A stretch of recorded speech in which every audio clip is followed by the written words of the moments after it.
Are Texas Democrats preparing to bust the special session quorum? It won't be the first time. This is Wednesday, July 16th, 2025.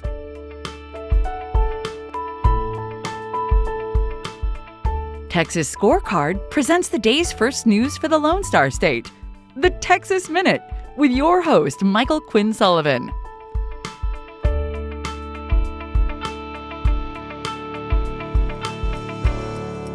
Well, we have hit the middle of the week. Thanks for spending part of your Wednesday with the Texas Minute. If you enjoy the podcast, I hope you'll give us a rating. You know, in our algorithm-driven world, this is the easiest way to help others find the show. Let's get into the news. Even as Texans continue to grapple with the devastating flood that struck the Hill Country on July 4th and killed more than 130 people, local officials have already taken steps to potentially bust taxpayer protection caps and are taking advantage of a state law that lets them do so without voter approval.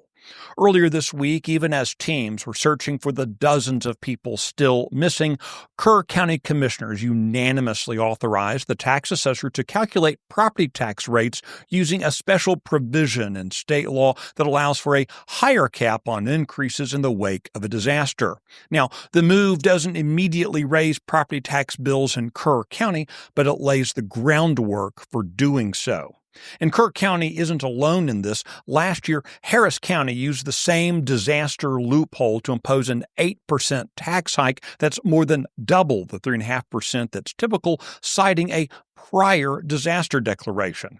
The strategy's become a growing trend among local governments seeking to boost revenues without triggering a voter approval election. Legislation passed earlier this year tightens the conditions under which local governments can invoke the disaster loophole, but it doesn't take effect until January 1st. The politically created affordability crisis in Texas's capital city is poised to get a lot worse. Austin city managers released a $6.3 billion budget proposal. This represents a nearly 7% increase from last year's previous record of $5.9 billion and a nearly 15% increase from 2023's record-breaking $5.5 billion city budget. As proposed, Austin's budget contains $51 million for vagrancy services, a 42% increase from the last budget.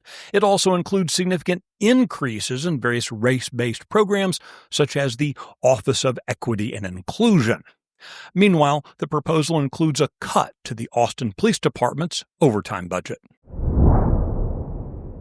An investigation's been launched by Attorney General Ken Paxton into more than 100 potential non-citizens who are accused of casting over 200 ballots during the 2020 and 2022 election cycles.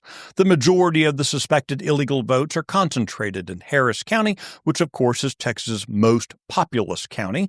Additional instances are reportedly under investigation in Guadalupe, Cameron, and Eastland counties. The Texas Minute will be right back. Are you worried about your kid's future? You should be. I'm Charles Blaine with Texas Tomorrow. This is a show where we're going to talk about the issues and the people that are pushing the policies that concern your family, your home, and your kids. Catch Texas Tomorrow every Thursday.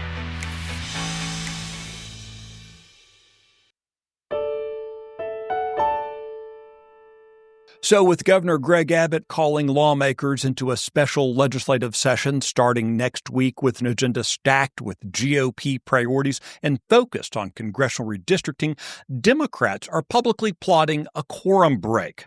Here's what President Donald Trump said he expects to see come out of that special legislative session. Are you calling in for a complete redrawing of the congressional map ahead of next year? Just a very simple redrawing. We pick up 5 seats. And but we have a couple of other states where we'll pick up seats also. And what if that causes... Of Texas's 38 congressional districts, 25 are currently drawn to produce Republican winners. Nationally, Democrats are calling on their Texas lawmakers to bust the state's constitutionally defined quorum. Special sessions on congressional redistricting sparked an infamous Democrat quorum bust back in 2003. More recently, in 2021, Democrats fled the state over election integrity legislation.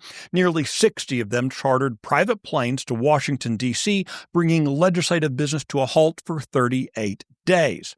There were virtually no consequences for the Democrats. The Quorum-Busters continued collecting their pay and retained their committee positions. Questions are building over whether Governor Abbott and House Speaker Dustin Burrows will implement stricter deterrence in 2025. The governor's office has not responded to requests for comment on how he'll make sure Democrats show up for work. You can find details on all the stories mentioned today and keep up with the latest news by visiting TexasScorecard.com. This edition of the Texas Minute was based on the original reporting of Adam Kahn, Sidney Henry, and Brandon Waltons. It was produced by Nick Shepard. I look forward to seeing you out around the Lone Star State. Have a great day.